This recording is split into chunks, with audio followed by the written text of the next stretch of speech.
Hey, good evening, everyone. This is Spencer Michaud here at the Great Lakes Astrology Conference 2019 with what I think might be the last interview of the weekend. I've got my good buddy here, John Magnuson. Hello. How you doing, buddy? I'm doing very good. Right. Very, a little tired, but yeah, I think we're all kind of running on fumes here. Yeah. Lots of socialization. Yeah. For some of us that are introverts, I don't know if you're actually an introvert. No, I'm an extrovert. Yeah, I know. I've seen you just butterflying I'm just a little around. tired now. Yeah, I mean, even us, even now, well, I wouldn't say us, but even you extroverts have to get tired sometimes when you charge the battery.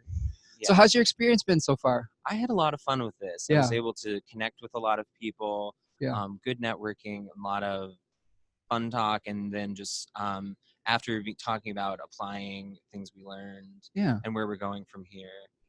And teachers we like. So I was able, the conference I find was the right size to really connect with people more, because I've gone to a few different ones. Yeah, where have you been? So before this I was at NORWAC, which was about a month ago, and that was very good, but it was very large, and I was finding that like I was connecting with people, but it was very, at times, like only 5 or 10 minutes, and like I made sure I kept up with them online after and talking with them. Because you're just competing with the masses. Yeah, the masses, and then like a group would form and then quickly disperse, and I'm fine to just go on to the next one. Sure. But this one I found was the right size, that you could have longer conversations with people, and just with less people, there's also more spaces you could go if you want to just have a more quiet personal talk with someone.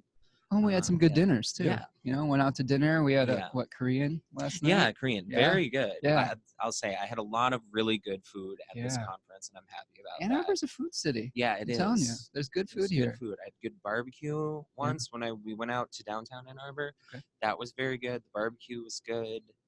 I had the Korean. And we went to a place called Rapport, which was like a fancy pub food. Oh yeah, and they had a really good sour beer, because I like weird beers. So it's nice to go to places that like have stuff like that, because when you have like sort of the social events and like the hospitality suites, you're not, unless the person likes sour beers, they're generally not gonna sure. have just like, we have this kettled sour golden ale. Well, it's a specialty. It's a specialty thing. So. Yeah. So yeah, speaking of hospitality, we had a little fun game the other night. Yes, right. I had many names for it, but we essentially made up cards to put into a Cards Against Humanity. And in college, people would give me their white cards for me to write things in. Right. So I had a blast coming up with question cards and. And what were some of your hits, your highlights? I don't want you to get demonetized. Are we allowed? Some good question cards I'm very proud of. Like, I find putting blank in the ascendant yields good results. Right. There was also, someone else did I had a really good electional chart, but I was thwarted by blank. So we made stuff that like could work with the normal deck, but then also the normal deck could work with us as well. Did you have a favorite Sabian symbol that came up? Intoxicated chickens. Yes. I know that's like an abbreviation, but I'm just like, no, that's what it is. We need to go in. Leo 21. 20 something. That's where my north node is. So I'm north noding like an intoxicated chicken. The Sabian symbol. I find them interesting just in the fact that like people can derive so much narrative out of this little sentence. So that is something I'm doing creatively. So you remember the background of the Sabian symbols? Yeah, someone just kind of channeled them in a park. I think it was San Francisco or something around the West turn Coast. of the century. I don't remember the woman's name, but she was given cards with each degree on there, and she'd like hold it up, and she was like psychic or something, and she was like, just write it down. Chubby boy on a hobby horse. Yeah.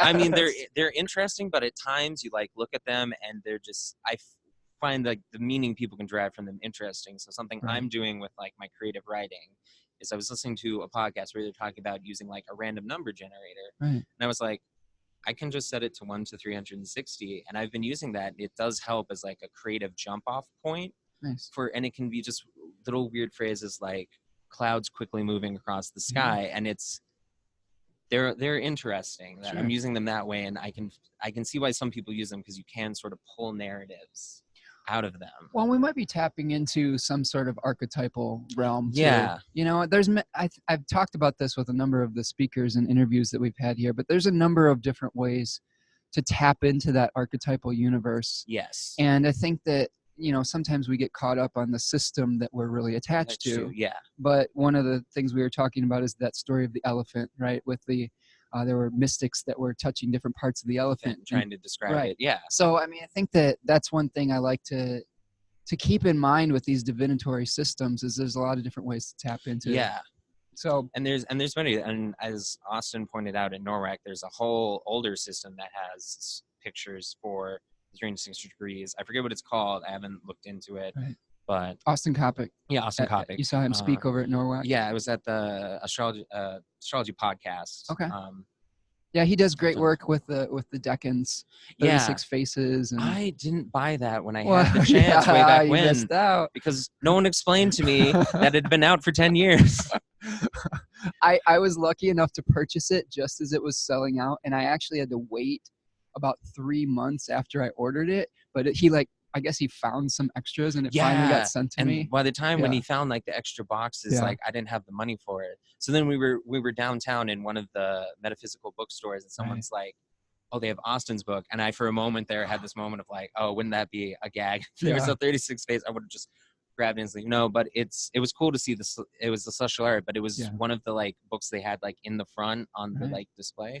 So that's cool to see. My understanding is that there's a second edition coming out sometime in the fall. I hope. So I will be there. I'm logged into my PayPal right now, waiting patiently. There you go. So what's the future hold for you in your studies there, John? I've done a lot of Hellenistic stuff, but I listening to Adam Ellenboss's 2 lectures and then also like talking with him and going to dinner, I do think I want to do more stuff with him.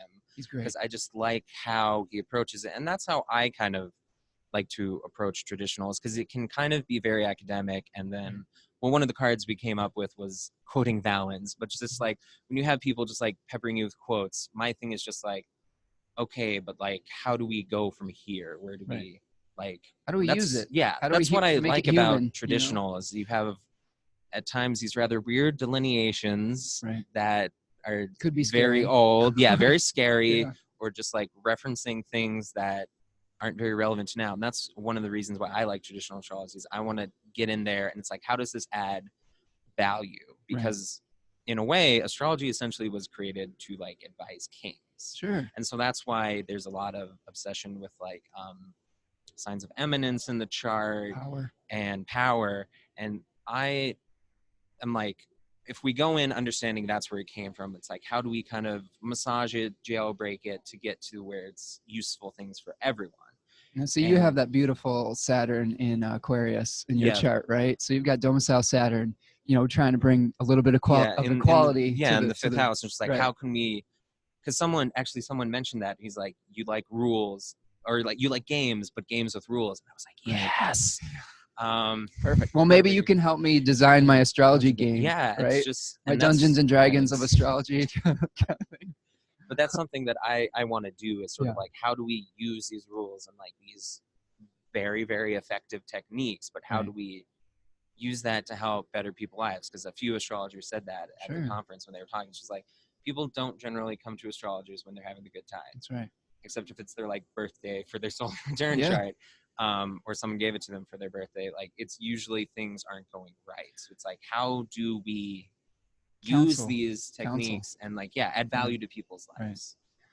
I think that's a good point. And I think that you're going to be a really good fit with Adam's program too, because he's, the name of his course is Ancient Astrology for the Modern Mystic. Yeah. Right. Modern times. So, and for modern times. And he basically is, trying to give you the grounded, practical, applicable language of these techniques, and in a really heart-centered way. And that's what drew me to him, and hanging out with him and getting to know him more as a person here at the conference too. All of that was just reaffirmed for me. So he's a good dude. I do want to do more with him, definitely. Other stuff, I'd like to take a horror course. I don't know if I do it through Adams, or I really like Wade Caves. Yeah, Wade's and great. With the School of Traditional Astrology, because also Lee Lehman's there. I haven't taken any of her stuff, but she'll load your brain up with stuff. Yeah, I listened to her talk with Chris at the interview at UAC, and I had a moment of like, where have you been? Because I liked how she went about it and talked about things. So I think I want to somehow get more shadely layman in my There life. you go. Yeah, they have a school out. I think they're based in England, right? Yeah, it's in England, With, but they have their Deb on Holding, Zoom. Yeah, right? it's through Deb Holding, but they do a lot of stuff through Zoom. Cool. And so they've gotten on the digital classroom bandwagon. Very cool. Well, John, do we have any place we can find your offerings or future offerings? Future offerings. I don't have a website right now, and one of the things we were talking about is everyone being like, "You should launch a practice," and I'm like, "It's really not the time right now, but I'll think of it." And if I do get a website, I'll come and comment on this video. But on Twitter, I'm at all lowercase _ Magnuson MAGNUSON _ John JOHN. That's all lowercase. Perfect. I don't really tweet a lot of astrology stuff, but that's where I engage with a lot of people. I'm on Instagram, trying to use that more. That's John Mags. I think it's JMags35. If you're following other astrology people, I will probably be bumped up. Well, to there's the top some pretty of the good list. conversations on Twitter with astrology. Yeah. So yeah, I do like Instagram, and I want to do that more because I like that it's more visual. Yeah. Speaking of the visual, we have to give a little props to your ensemble here. Yep. This is my son's shirt. Actually, someone at work was like, "You're wearing a carpet." We've got the Southwestern theme here, and then show them the lower half here. So I don't do a little twirl here. So these are basketball or football shorts. That are whose colors? I didn't know this. This is of the Seattle Seahawks. Okay, we were going out to dinner. We were noticing he had a similar ensemble at some point, and we're like, "Oh, you're a Seahawks fan?" Shirt. Yeah, and I was like, I don't really follow sports. Right. I like conventional sports, but I remember when like Ninja Warrior was on G4, but it was like the Japanese like English dubbed one. Right. Like I really like that. That was something I really got into, and like I'll admit, the American one's not the same. Yeah, maybe it's just because the announcers were just so passionate about everything. But yeah, turning looks. he's creating a memorable look here, folks. Yep. So this is the kind of style you're going to find at the Great Lakes Astrology Conference, and maybe an astrology conference near you. Sometimes maybe John will be in the next one. Do you have any things on the radar? Not this year, because I'm gonna. It adds up, doesn't it? Yeah, it adds up, and then I'm in a transition. You're from the East Coast, right? Yeah, I'm from New Hampshire. Okay, cool. So maybe NCGR, if you would twist your arm, get out there, Baltimore. I don't know how far. Maybe I could. I don't. I'm in a transition right now, and I need to save up for different things.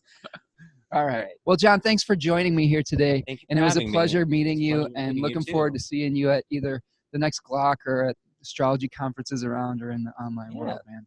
Thank you for interviewing me. All right. Take care, everybody. Bye.